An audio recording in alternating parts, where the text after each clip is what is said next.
Thank you for joining me. I'm going to be reading the Earth Class Notes written by the 12th Apostle on monuments. Most people understand what a monument is, thus the reason why men of old worked at building monuments for themselves and others. The larger the monument, the more endearing its significance became, such as the monumental pyramids of Egypt, especially the Great Pyramid that Enoch had the angels to build. This was called the Pillar of Enoch before Enoch left the earth with God. This great pyramid is a memorial monument to God and his great golden starship that angels had built for God long ago, having 12 levels, with each one being 125 miles high. This holy city of God is a sealed aerial craft called Holy Jerusalem, the city of God in the third heaven. Many other smaller aerial crafts enter and exit this great heavenly home base. Long, long ago, after the only great angels God ever created, Lucifer and Diana, had rebelled, God gave Lucifer much time to reconsider his actions. Lucifer and one of his sons, which he named Mars, meaning the god of war, built monuments to themselves. And those ancient, battered, worn structures are still visible today on the surface of Mars, called the face and pyramid on Mars.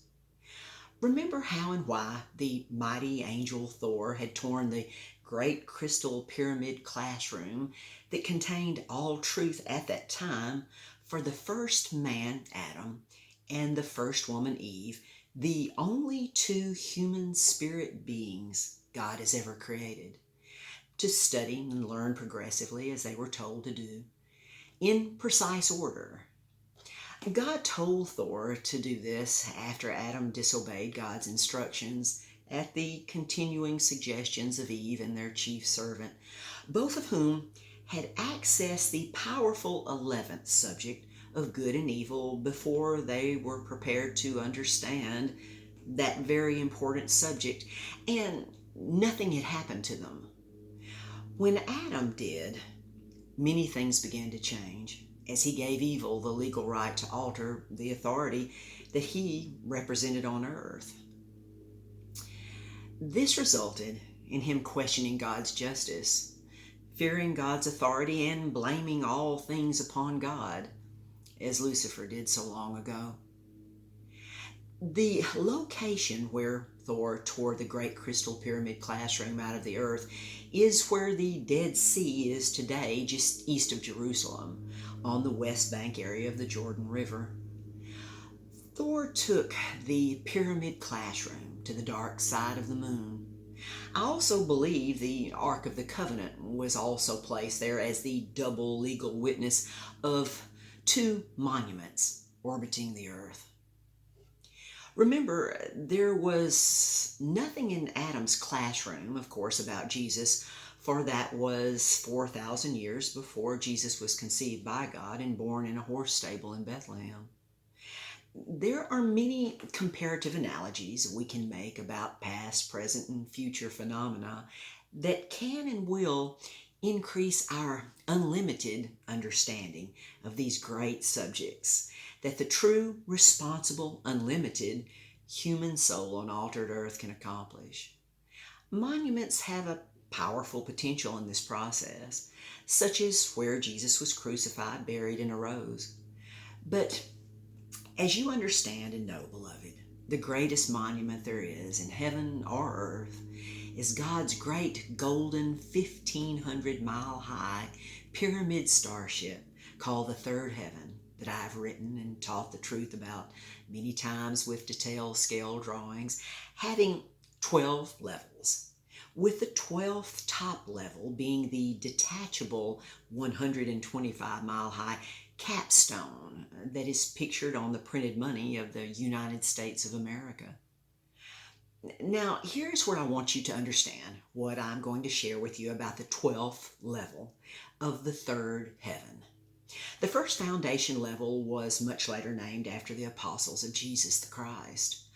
An apostle is a man on altered earth who was called, chosen, and requested to follow Jesus.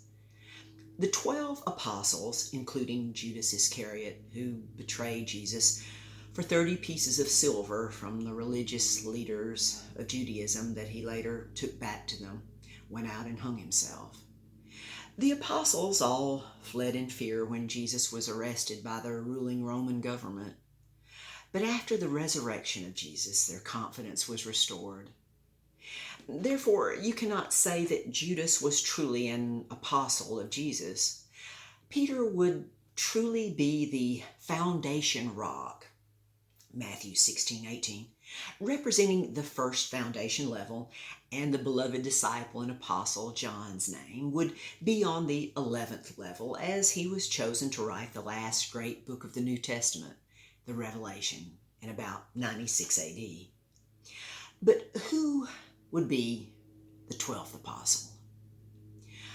Most have thought over the years that it was Saul of Tarsus who wrote many of the letters in the New Testament, and I thought and taught this for many years. Saul, whose name was changed to Paul, was a very educated and gifted attorney, and on the road to Damascus, Saul had a close, blinding encounter, and Paul was the best sole descendant of Israel there at that time for God to use to write many of the New Testament letters that were preserved and copied for the biblical record.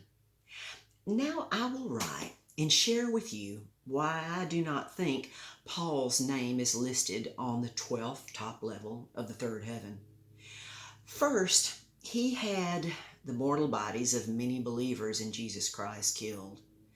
Remember that the great man David, who was a man of war that became king of Israel, was not allowed to build the temple in Jerusalem that his son Solomon built or had his name put there. But Solomon taxed the people of Israel so much to build his temple that was considered to be the most beautiful golden building on earth at the time. But Solomon's soul problems were very great. Second, Paul was stoned, killed, and his spirit body was taken by holy angels to the third heaven, 2 Corinthians 12, 2-4, but was sent back to his hurting mortal body, not knowing where he was or how he got there, and certainly did not understand what he had heard and saw, as he mentioned in Romans 16:25. Now, you know and understand that I died on a recovery room floor years ago. And angels took me to the top of the third heaven, where I understood and knew exactly where I was and how I got there, knowing the spirit dimension and realm very well, with God and Jesus greeting me with open arms, saying they were expecting me, and was so glad that I was there. God told me that I had learned and taught more proven progressive truth in my classroom on altered earth than anyone else, including the Bible writers, with so many people on earth thinking that God wrote the Bible. God informed me that I could expand my knowledge of the ultimate truth that I was ready to understand when He told me there was no place of pain and sufferings for any soul in their spirit body when they leave their temporal mortal body at their death. And there never has been. For the everlasting spirit body does not feel pain. God broadened my specific understanding of this ultimate truth and asked me if I would be willing to go back to my old mortal body, lying dead on a recovery room floor, to write and teach these great truths in easy to understand words, terms, and phrases as only I can do. I told him that I would certainly rather stay with him, Jesus, and others there. But if that was what he wanted me to do, I would do it. And instantly, I was back. I was back in my old, sick, mortal body on the floor of a dark recovery room in a pool of blood, where I'd fallen off a bed on my face, breaking my nose, my front teeth, cutting my lips, tongue, and blackening both of my eyes. I had acquired a staph infection in the hospital after a triple heart bypass that had shut down most of my body. With the great help of my beloved wife, Rita, daughter Deborah, and son Adam, I was able to sit up and even walk in a few months, and my experience of going to the third heaven was so great and so powerful that it has eclipsed many of my other memories for several years. At first, I thought people that I shared this with would believe it and rejoice with me over it, but I quickly discovered that most didn't, because they didn't agree with some of the things I said. We understand that our beloved elder brother and exclusive Savior, Jesus Christ, had made so much possible for all of us to understand here and now, and you have a great part in all of this.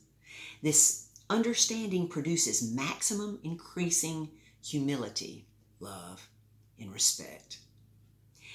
As I was preparing to teach an earth class titled Charisma, I was awakened early one Saturday morning at 4 a.m. by the Most High God, who told me that I was the last 12th apostle, and the name placed on the 12th level of the third heaven where I had walked was named Peter's. Thank you so much for joining me, and thank you so much for your time. Until next time.